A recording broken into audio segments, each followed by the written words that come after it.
Buenas noches, mi nombre es Oscar Acosta. De nuevo presento, bueno, al igual que el anterior video, mi identificación y procedo a hacer la sustentación del ejercicio 5. Primero que todo voy a leer los enunciados como se solicita. Dice que establece el principio de Pascal. Habla de que la presión ejercida hacia un líquido que se encuentra encerrado en un recipiente se transmite por igual a todos los puntos del líquido y a todas las paredes del recipiente.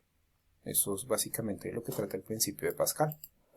Entonces básicamente es que las fuerzas que se ejercen tanto en la entrada como al final del recipiente va a ser lo mismo, puesto que, bueno, depende también de la presión, digamos, precisamente voy a hablar de esto acá, mejor dicho. ¿Cuál es la relación entre las áreas y la presión?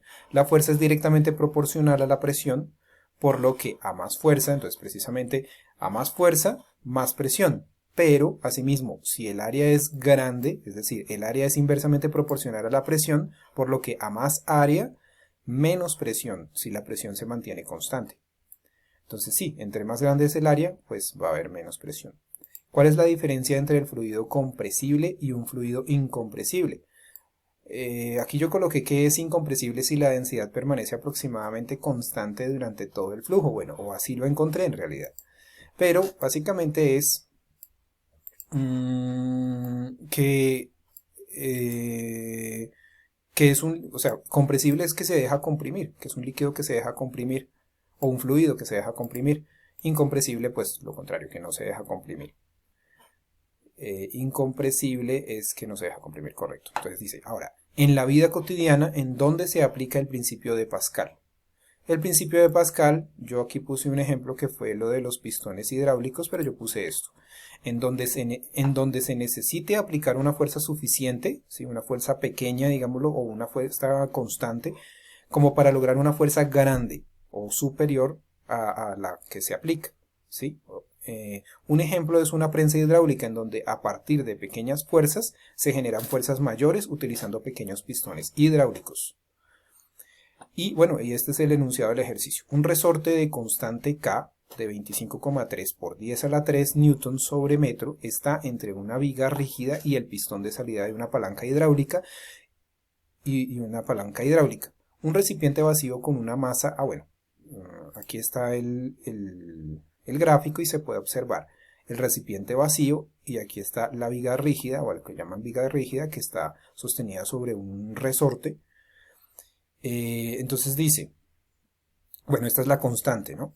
Dice, un recipiente vacío con una masa insignificante se encuentra en el pistón de entrada, ¿sí? Este es el pistón de entrada, como se muestra en la figura. El pistón de entrada tiene un área A1, ¿sí? Aquí no dicen el área, pero acá más abajo encontramos el área. A1 igual a 15,8 centímetros al cuadrado. ¿Cómo se muestra en la figura? Perdón. A1 medida en centímetros cuadrados.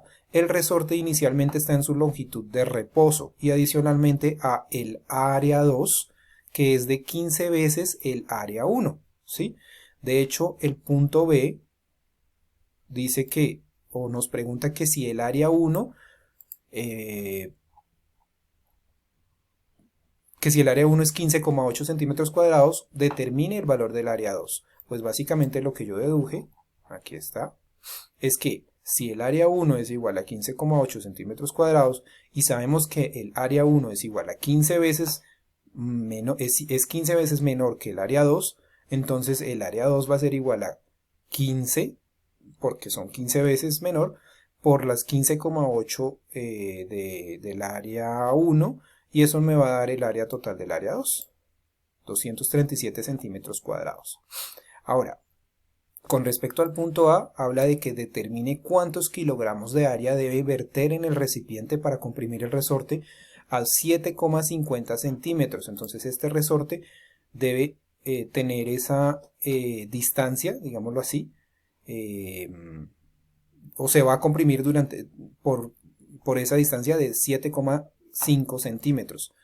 Pero para lograr ello, tiene que tener una fuerza y esa fuerza tiene que estar impulsada por un peso. Ese peso es el que me están pidiendo, pero antes de hallar el peso, ¿qué hago? Primero hallo la fuerza.